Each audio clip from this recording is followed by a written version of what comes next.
ఇక కడియం శ్రీహరి మాట్లాడిండు, రెండో బెంచ్ ఉన్నదట, మూడో బెంచ్ ఉంటుందట. అరే మీకు సిగ్గులు శరాలు లేవా?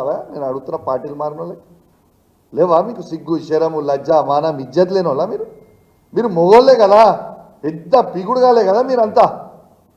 మరి మీకు దమ్ముంటే రాజీనామా చేసి ఎలక్షన్ రా, ప్రజలు జవాబు చెప్తారు కదా. కడియం శ్రీహరి గారు పచ్చి మోసగాడు. ఏదో నేను పెద్ద క్యారెక్టర్ మనిషిని, నాకు బాగా క్యారెక్టర్ ఉందని చెప్పుకొని బిల్డప్ ఇస్తాడు. ఆయనంత పెద్ద చీటర్ని ఈ ప్రపంచంలో నేను చూడలేదు.